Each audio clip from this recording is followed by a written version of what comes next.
Bonjour, c'est Ursule encore. On est le 5 février 2024. Je viens sur la trompette aujourd'hui encore et je viens proclamer le retour de notre Seigneur Jésus-Christ. Amen, alléluia, sont tous bénis, sont remplis de sa joie. Amen. Alors, un fondement selon Dieu, c'est construire et non subir. Amen, c'est construire et non subir. Alors, vous allez m'entendre parler de Séphiro dans cette vidéo-ci. Parce qu'au fait, j'ai fait une vidéo avant celle-là sur les séphiros, mais elle viendra en deuxième parce que je dois faire un petit montage. Et puis bon, voilà, je ne suis pas très très bonne là-dessus. Ça me prend un peu plus de temps. Alors, elle va venir en deuxième position. Mais au fait, euh, elle fait suite, elle a précédé celle-ci. Amen. Alors, un fondement selon Dieu, c'est construire et non subir. Alors, si vous arrêtez un peu sur la vie qu'il y a sur cette terre, comme on la connaît, on subit, n'est-ce pas, plus qu'autre chose. Alors, les personnes qui sont les plus fortes, au fait, établissent des programmes et mettent en place un style, un mode de fonctionnement pour que les choses puissent aller comme eux, ils l'ont décidé, comme eux, ils le veulent. Et si bien que on se retrouve en tant qu'humain souvent à aller dans une direction qu'on ne veut pas. Et si on veut plutôt aller dans ce que Dieu a pour nous, on est appelé à bâtir selon le plan de Dieu. Et cela demande qu'on puisse avoir une relation bien fondée avec notre Dieu, une relation bien établie avec notre Dieu. Cela demande cela. Et les séphiros sont d'une grande aide dans cela. Alors, les séphiros, c'est les 10 émanations, on a déjà vu, que Dieu a donné à ses enfants pour qu'ils puissent marcher dans la lumière sur cette terre. Amen. Qu'ils puissent posséder leur environnement et puis dominer, n'est-ce pas? Qu'ils puissent régner. Amen. Régner sur cette terre. Alors, il y a 10 séphiros, il y a 22 lettres de l'alphabet hébraïque. On va aussi avoir le temps de voir cela. Amen. On va cheminer là-dedans au fur et à mesure que le Seigneur va nous le permettre. Et donc, le fondement selon Dieu repose sur ce que Dieu a déjà établi. Amen. Dieu l'a établi. Et en tant que ses enfants, si on veut fonder selon lui, on est appelé à marcher dans ce qu'il a pour nous. Amen. Alors, ce n'est pas tellement dit dans notre Bible. Amen. Mais dans Genèse 6, on nous parle de comment les gens sont devenus très méchants sur la terre. Je vais le lire. Amen. Dans Genèse 6, on est informé. On est informé de ceci. Lorsque les hommes eurent commencé à se multiplier sur la terre, sur la face de la terre, et que les filles leur furent nées, les fils de Dieu virent que les filles des hommes étaient belles. Et ils en prirent pour femmes parmi toutes celles qu'ils choisirent. Alors l'Éternel dit, mon esprit ne restera pas à toujours dans l'homme, car l'homme n'est que chair, et ses jours seront de 120 ans. Les géants étaient sur la terre en ces temps-là, après que les fils de Dieu furent revenus vers les filles des hommes, et qu'elles leur eurent donné des enfants. Ce sont ces héros qui furent fameux dans l'Antiquité. L'Éternel vit que la méchanceté des hommes était grande sur la terre, et que toutes les pensées de leur cœur se portaient chaque jour uniquement vers le mal. L'Éternel se repentit d'avoir fait l'homme sur la terre, il fut affligé en son cœur. L'Éternel dit, j'exterminerai de la face de la terre l'homme que j'ai créé, depuis l'homme jusqu'au bétail, aux reptiles et aux oiseaux du ciel, car je me répands de les avoir faits. Mais Noé trouva grâce aux yeux de l'Éternel. Voici la postérité de Noé. Noé était un homme juste, intègre dans son temps. Noé marchait avec Dieu. On va s'arrêter là. Alors, on est informé qu'il y avait des géants sur la terre. Amen. Mais ces géants, amen, qui étaient sur la terre, est-ce qu'ils sont venus du temps de Noé? Ou bien est-ce qu'ils étaient là avant? Amen. Est-ce qu'ils étaient là avant? Parce que les anges déchus, quand sont-ils venus sur la terre? Amen. Les anges déchus sont venus sur la terre. Ils sont rebellés contre Dieu bien avant. Très très longtemps, bien avant. Quand Adam fut créé, les anges s'étaient déjà rebellés contre Dieu. Amen. Ils s'étaient déjà rebellés contre Dieu. Tout cela pour vous dire que notre monde-là, tel que nous le connaissons aujourd'hui, fonctionne selon les normes des anges déchus. C'est ça la vérité. Il fonctionne selon les normes des anges déchus et l'être humain, plus qu'autre chose, subit. Beaucoup, il subit. Et la Bible nous dit, mais Noé trouva grâce devant l'Éternel. Comment? Qu'est-ce qui s'est passé? Amen. Noé, c'est le petit-fils de Enoch. Noé avait la connaissance des voies de Dieu. Il avait reçu l'enseignement qui venait de Dieu par son grand-père Enoch. Amen. Mais il n'était pas le seul. Il n'était pas le seul. Mais c'est dit, il trouva grâce devant Dieu et on est tous descendus finalement de Noé, c'est-à-dire de Sem, de Cham et de Japheth. Et on a rempli la terre. Et, comme on peut le constater, la terre est encore en train de fonctionner selon les normes de ces anges déchus-là. Amen. Et Jésus-Christ dans Luc, attendez, ça doit être Luc 17, si j'ai bonne mémoire. On va regarder notre texte. Dans Luc 17, Jésus a dit, au verset 26, « Ce qui arriva du temps de Noé arrivera de même au jour du Fils de l'homme. Les hommes mangeaient, buvaient, se mariaient et mariaient leurs enfants jusqu'au jour où Noé entra dans l'arche. Le déluge vint et les fit tous périr. Ce qui arriva du temps de Lot arrivera pareillement. Les hommes mangeaient, buvaient, achetaient, vendaient, plantaient, bâtissaient. Mais le jour où Lot sortit de Sodome, une pluie de feu et de soufre tomba du ciel et les fit tous périr. Il en sera de même le jour où le Fils de l'homme paraîtra. En ce jour-là, que celui qui sera sur le toit et qui aura ses effets dans la maison ne descende pas pour les prendre, et que celui qui sera dans les champs ne retourne pas non plus en arrière. Souvenez-vous de la femme de Lot. Celui qui cherchera à sauver sa vie la perdra, et celui qui la perdra la trouvera. Je vous le dis, en cette nuit-là, de deux hommes qui seront dans un même lit, l'une sera prise et l'autre sera laissée. Je veux dire de deux personnes, excusez-moi. De deux femmes qui moudront ensemble, l'une sera prise et l'autre laissée. De deux hommes qui seront dans les champs, l'un sera pris et l'autre laissé. Les disciples lui dirent, où serait-ce, Seigneur? Il répondit, où sera le corps? Là s'assembleront les aigles. Amen. Alors, on est tous informés que ce que Noé a subi, ce que Noé a vécu, amen, dans son temps, ça va encore se passer dans notre temps. Et ça a déjà commencé au fait. Mais plusieurs sont dans l'ignorance. Pourquoi?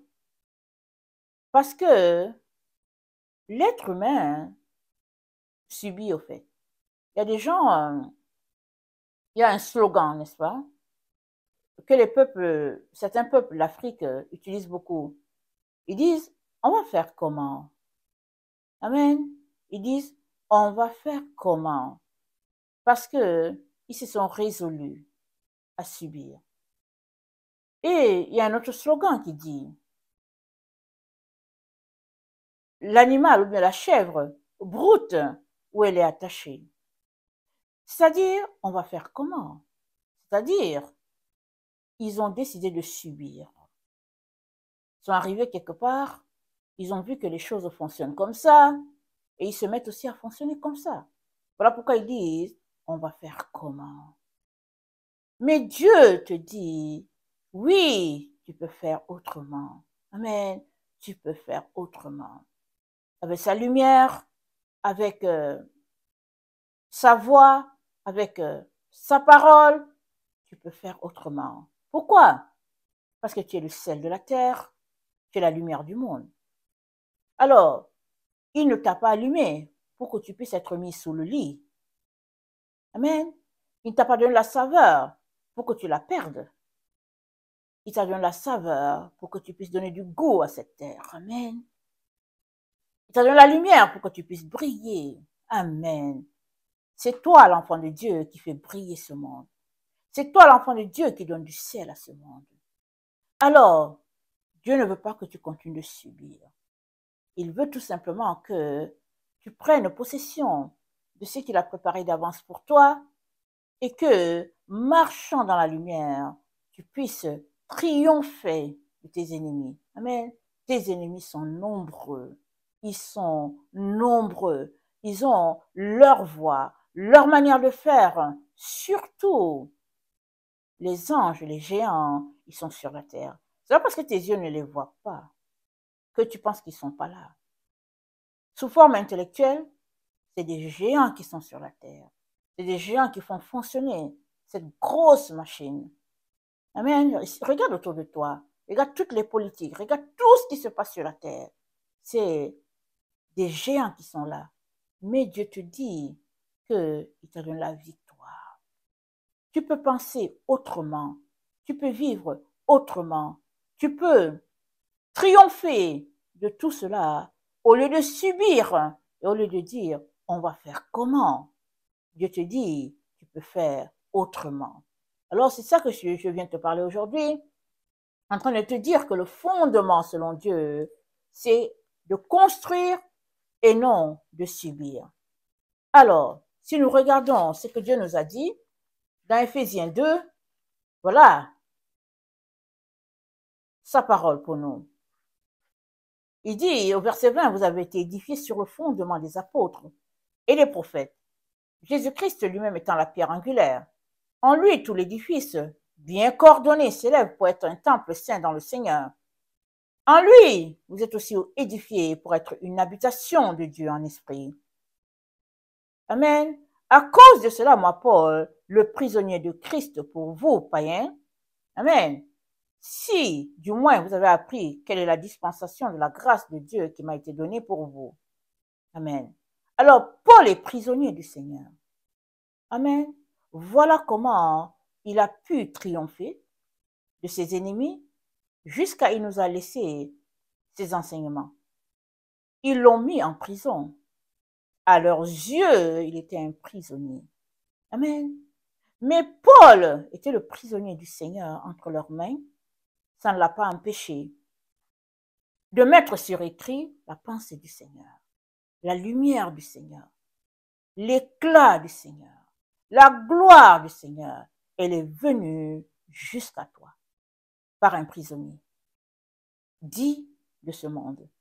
Il en est pareil pour toi. Le monde l'a fait un prisonnier.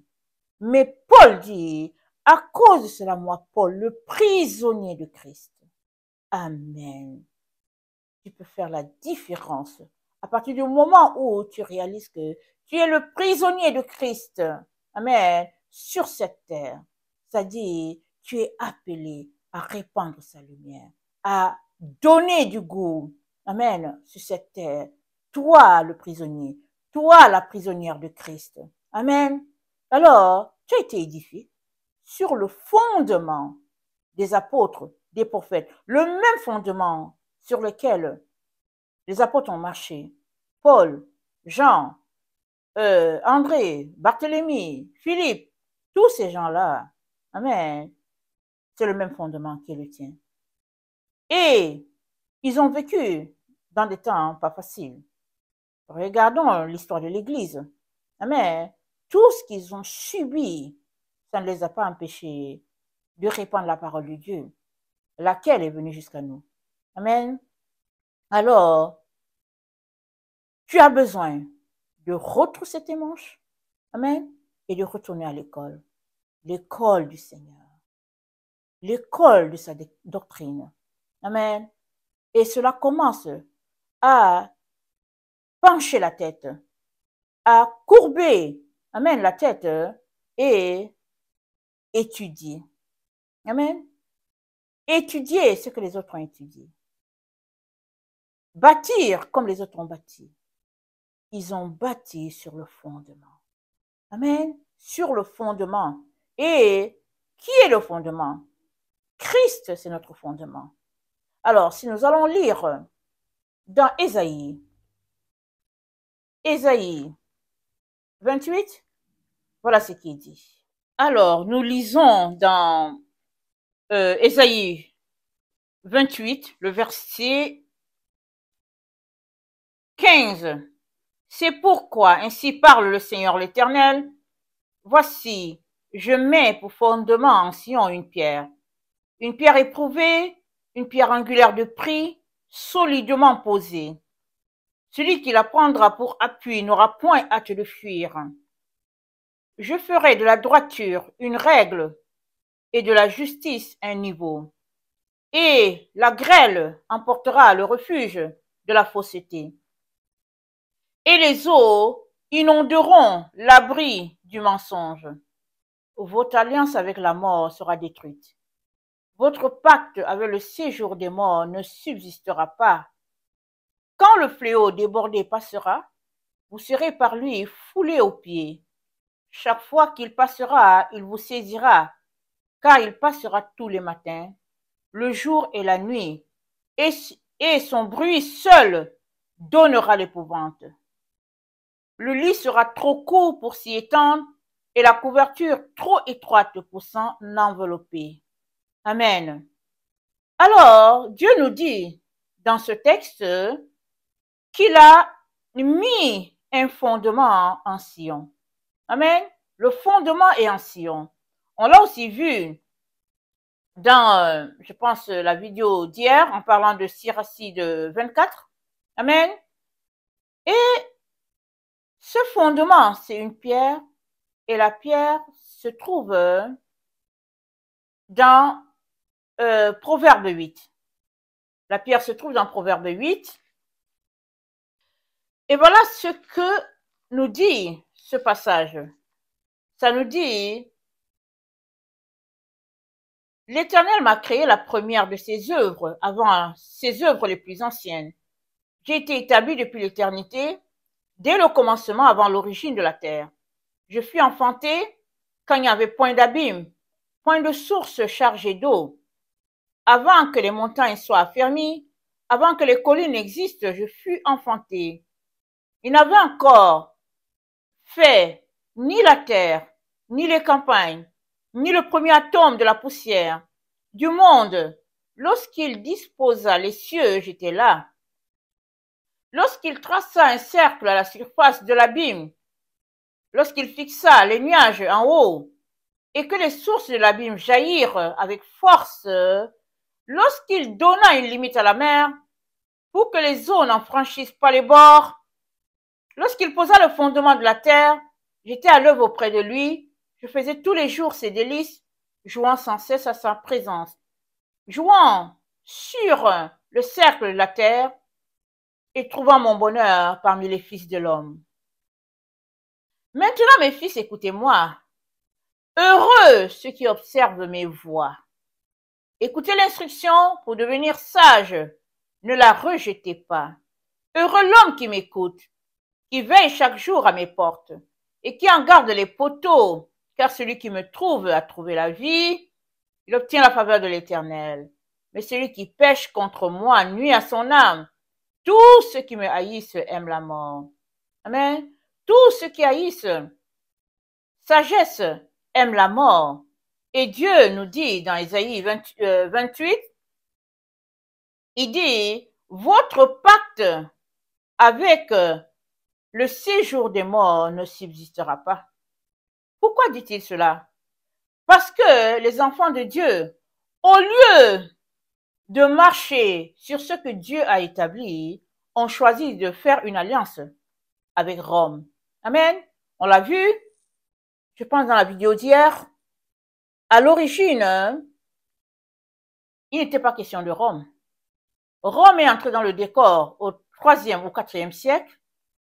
L'Église a été coupée d'Israël et a été mis en place des règles qui n'ont rien à voir avec ce que Dieu a établi et qui ne marchent pas sur la voie de Dieu, marchent sur la voie de la mort. Parce que le Dieu d'Israël, c'est celui qui a donné la vie, c'est le créateur de ce monde. La seule manière pour toi et moi d'avoir la vie, c'est de marcher dans ce que le Dieu d'Israël a déjà établi. Amen. Et il nous dit que il a mis le fondement en Sion. Et ce fondement, nous sommes informés que c'est là depuis l'origine, avant même que la terre soit, le fondement était déjà là. Et nous sommes informés que ce fondement, amen, c'est un roc. Nous sommes informés de cela. Parce que c'est dit, j'ai mis pour fondement en Sion une pierre. C'est une pierre. Alors, c'est un roc. Mais la pierre, c'est quoi? C'est aussi la source d'eau. On le voit dans... Attendez, on dirait que j'ai tourné ma page. Bon. On le voit... Donnez-moi quelques minutes. On le voit dans le psaume. On le voit dans le psaume 114. Et le verset 7 à 8, ça dit, « Tremble devant le Seigneur, ô terre, devant le Dieu de Jacob, qui change le rocher en étang, le roc en source d'eau. » Amen. Le roc, c'est aussi un étang. C'est aussi, amen, des sources d'eau. C'est aussi un jet. Amen. Et Dieu le confirme quand Israël était dans le désert et que Israël a eu soif. Ils ont crié à Dieu et voilà ce que le psaume 118 nous dit. Le psaume 118, le verset 15, ça dit, « Il fendit des rochers dans le désert et il donna à boire comme des flots abondants. Du rocher, il fit jaillir des sources et couler des eaux comme des fleuves. Mais ils continuèrent à pécher contre lui. Ils se révoltèrent contre le Très-Haut dans le désert. » Amen. Donc, du rocher, il fit jaillir des sources et couler des eaux comme des fleuves. Amen. Donc, du rocher, il sort de l'eau en abondance. Alléluia. Et il nous le dit encore dans 1 Corinthiens 10. 1 Corinthiens 10, le verset 4. 1 Corinthiens 10, le verset 4, voilà ce qu'il dit.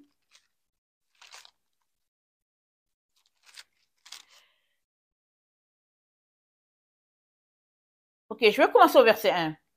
Frères, je ne veux pas que vous ignoriez que nos pères ont tous été sous la nuée, qu'ils ont tous passé au travers de la mer, qu'ils ont tous été baptisés en Moïse dans la nuée, dans la mer, qu'ils ont tous mangé le même aliment spirituel et qu'ils ont tous bu le même breuvage spirituel, car ils buvaient à un rocher spirituel qui les suivait. Ce rocher était Christ. Amen. Donc Christ, voilà le rocher, amen, qui a suivi Israël. Et c'est sur ce rocher, ce roc, que tout un chacun est appelé à bâtir.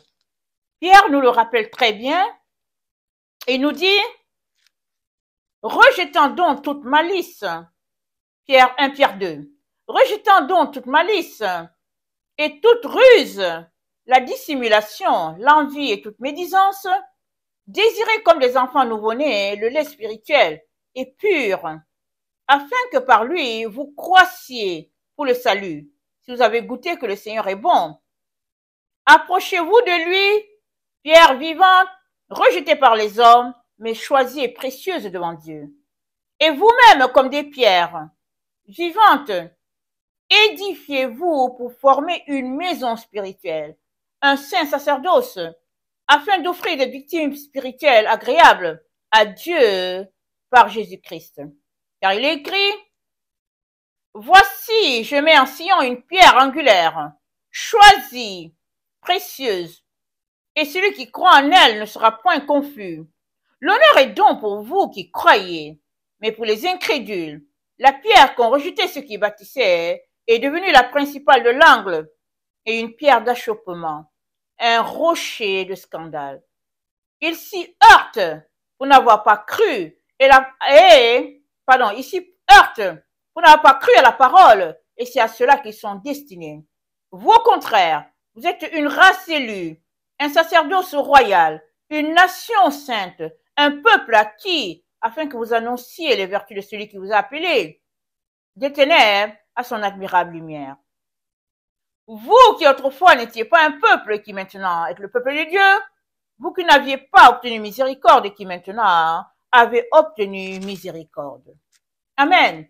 Nous avons obtenu miséricorde, amen, parce que nous avons choisi la pierre, qui est Jésus, qui est Christ.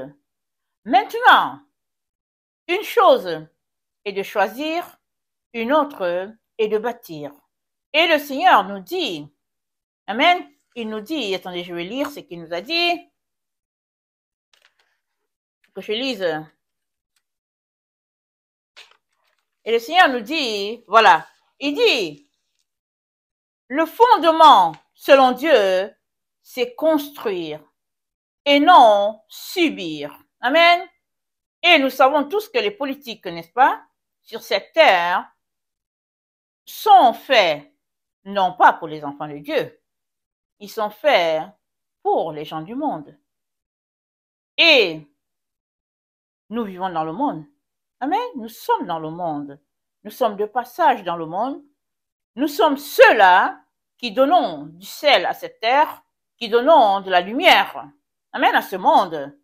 Alors, soit nous bâtissons selon Christ et nous répandons la lumière de Christ, soit nous subissons parce que nous avons décidé de nous allier aux autres. Et Jésus ne veut pas cela pour nous. Pour bâtir sur le fondement, pour recevoir de l'eau de source, de l'eau qui sort du rocher, il faudrait bâtir comme notre Dieu l'a établi. Et cela suppose que, ou bien cela sous-entend, voilà, cela sous-entend que tu es dans le monde, mais tu ne marches pas selon les politiques de ce monde.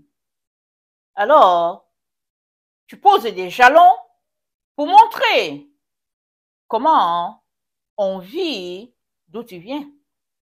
Tu es citoyen du ciel et chez toi, il y a une manière de vivre. Alors, tu te comportes comme on se comporte dans ton royaume. Amen. C'est comme ça que tu te comportes. Et c'est ça que Dieu nous dit en nous disant bâtir sur le roc, c'est construire selon le plan de Dieu et non subir. C'est la raison pour laquelle tout au long de cette année, nous allons nous concentrer, n'est-ce pas, à étudier nos séphirot, nos lettres alphabétiques, de l'alphabet hébraïque, et aussi les autres enseignements, n'est-ce pas, que j'avais l'habitude de faire, afin que nous puissions être bâtis, équipés, amen, des êtres de lumière dans cette génération d'hybrides. Amen. Être de lumière dans cette génération d'hybrides. Amen. Alors, ça c'est le projet des gens de ce monde. Faire des hybrides sur la terre. Parce que pour eux, c'est un niveau d'évolution. C'est comment on appelle ça? La connaissance, comme on peut dire. Mais voulons tout simplement demeurer à l'image de notre Père. Amen. Nous voulons demeurer à l'image de notre Père parce que nous avons été créés à l'image de Dieu, pas à l'image de la pensée des hommes ou bien de la politique des hommes. Nous sommes créés à l'image de Dieu. Et pour demeurer à cette image de Dieu, nous devons marcher en périphérie. Amen. Et la droiture se trouve en périphérie. Amen. Parce que pour nous, c'est cela la norme. Pour eux, c'est la périphérie. Pour eux, nous ne sommes pas en train de marcher d'une manière droite. Mais pour nous, nous marchons droit. Quand nous bâtissons hors de ce qui est établi sur la terre, parce que nous bâtissons selon le système qui vient d'ailleurs, le système du monde de lumière. C'est comme ça que nous bâtissons. Amen. Voilà pourquoi nous devons tout faire, tout, pour marcher selon les normes de Dieu, selon les voies de Dieu, selon ce qu'il a posé. Amen, comme fondement.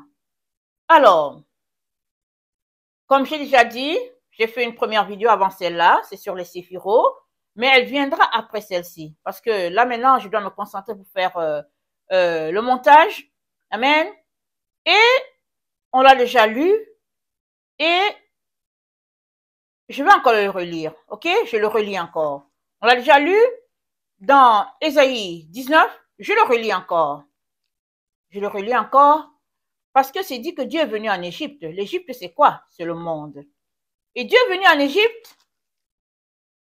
Et il est venu, amen, et il a transformé les Égyptiens. Et qui sont les Égyptiens? C'est les gens du monde, n'est-ce pas? C'est nous qui vivons dans ce monde. Dieu est venu, il est descendu de sa gloire et il nous a transformés. Et c'est dit, en ce jour-là, l'Égypte sera comme des femmes, elle tremblera et aura peur, en voyant s'agiter la main de l'Éternel des armées, quand il la lèvera contre elle. Et le pays de Juda sera pour l'Égypte un objet d'effroi. Dès qu'on lui en parlera, elle sera dans l'épouvante à cause de la résolution prise contre elle par l'Éternel des armées. En ce jour-là, en ce temps-là, il y aura 5 villes au pays d'Égypte qui parleront la langue de Canaan et qui jureront par l'Éternel des armées. L'une d'elles sera appelée ville de la destruction. En ce même temps, il y aura un autel à l'Éternel au milieu du pays d'Égypte et sur la frontière un monument à l'Éternel. Ce sera pour l'Éternel des armées un signe, un témoignage dans le pays d'Égypte. Ils crieront à l'Éternel à cause des oppresseurs et il leur enverra un sauveur, un défenseur pour les délivrer. Et l'Éternel sera connu des Égyptiens et les Égyptiens connaîtront l'Éternel en ce jour-là. Ils feront des sacrifices et des offrandes. Ils feront des vœux à l'Éternel et les accompliront. Amen. Les Égyptiens connaîtront l'Éternel. Amen. Ils feront des sacrifices, des offrandes à l'Éternel. Ils crieront à l'Éternel à cause des oppresseurs. Mais qui sont les oppresseurs? C'est les mêmes qui ont oppressé Noé et ses enfants. Ce sont les mêmes. C'est-à-dire les géants. Les géants. Pour le moment, tout semble comme sous contrôle. Mais bien rapidement, le temps où les yeux de plusieurs s'ouvriront. Amen. Les yeux de plusieurs s'ouvriront. Et qui ne sait pas qu'on fait face à des géants intellectuels? Qui ne sait pas cela? Regardez la grosse machine qui fait fonctionner ce monde. Regardez bien. Ce sont des géants. Mais le temps étant ce qu'il est, les yeux physiques finiront par voir les géants comme Goliath. Amen. Comme Goliath, qui était d'une carrure imposante. Amen. Il y aura ces gens-là sur cette terre. Voilà la raison pour laquelle Dieu te dit, ton pacte avec la mort n'aura pas lieu. Et ce pacte, c'est que les enfants de Dieu, les églises ont contacté et consentent à marcher dedans. Nous ne pouvons pas marcher selon des normes mises en place par des êtres humains. Nous ne pouvons que marcher selon les normes mises en place par le ciel.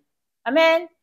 Voilà la raison pour laquelle Dieu dit, je ferai de la droiture une règle et de la justice un niveau. Et la grêle emportera le refuge de la fausseté. Et les eaux inonderont l'abri du mensonge. Alors, les eaux, c'est quoi? C'est les eaux qui coulent du rocher.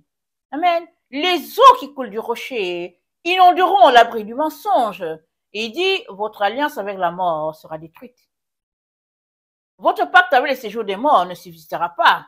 Quand le fléau des bords dépassera, vous serez par lui foulés aux pieds. Amen. Une telle alliance ne peut pas tenir devant la puissance, amen, du rocher. Christ, le rocher. C'est lui. Qui peut tenir devant lui? Amen. Qui? Et voilà la raison pour laquelle nous allons nous concentrer à retourner à nos origines, à nos sources. Alors, je suis aussi à l'école comme vous. Amen. Je suis aussi en train d'apprendre. On apprend tous. Amen. On apprend tous. Il n'y a pas quelqu'un qui a la science infuse. C'est le Saint-Esprit qui nous enseigne et le Saint-Esprit va nous enseigner. Amen. Quand je finis d'apporter un enseignement comme ça, je vous conseille de continuer vos recherches, de prier, de demander à Dieu si ce que vous avez entendu, c'est vrai ou pas, et de demander à Dieu de vous guider. Et nous allons apprendre, n'est-ce pas, toutes ces choses-là que les gens nous ont cachées, que les gens nous ont volées, parce que ça fait partie de notre héritage. Nous sommes les descendants de Jacob. Amen. Nous sommes les descendants d'Israël. Amen. Et c'est Israël, amen, ceux-là qui marchent par la foi. Amen. Ceux-là qui marchent par le type de foi de Père Abraham. Nous sommes Israélites. Amen. Tous ceux-là qui ont décidé de pratiquer ce que Dieu a dit, ils sont Israélites. Ils sont Israélites. Parce que Israël, c'est pas ceux-là qui demeurent sur la terre, appelés Israël. Israël, c'est les descendants, amen, d'Abraham. Par la foi, Israël, c'est ceux qui ont donné leur vie à Jésus. C'est eux qui ont décidé tout simplement de pratiquer ce que leur père leur demande. Et dans Romains 11, je vais finir avec cela. Amen. Je vais conclure avec cela. Dans Romains 11, après toutes les démonstrations que Paul a fait, il dit, car je ne veux pas, frères, que vous ignoriez ce mystère, afin que vous ne vous regardiez point comme sages. C'est qu'une partie d'Israël est tombée dans l'endurcissement, jusqu'à ce que la totalité des païens soit entrée, et ainsi tout Israël sera sauvé, selon qu'il est écrit, le libérateur viendra de Sion, et il détournera de Jacob les impiétés. Et ce sera mon alliance avec eux, lorsque j'ôterai leurs péchés. Amen. Ce sera l'alliance de Dieu, lorsqu'il ôtera le péché, n'est-ce pas, de tout le monde, et des Israélites de sang, et des Israélites de la foi. Amen. Tout le monde est tombé dans la désobéissance. Finalement, Dieu rachète tout le monde. C'est ça qu'il dit. Alors, il dit, tout Israël sera sauvé. Romains 11, le verset 26. Amen. Tu es Israël. Tu es Israël. Pourvu que tu marches selon ce que Dieu le Père a établi. Pourvu que tu aies possédé ton héritage. Pourvu que tu crois à ce que Dieu dit et que tu pratiques ce qu'il attend de toi. Que le Seigneur bénisse sa parole. Amen et alléluia. Et Maranatha, Jésus revient. Amen et alléluia. Amen.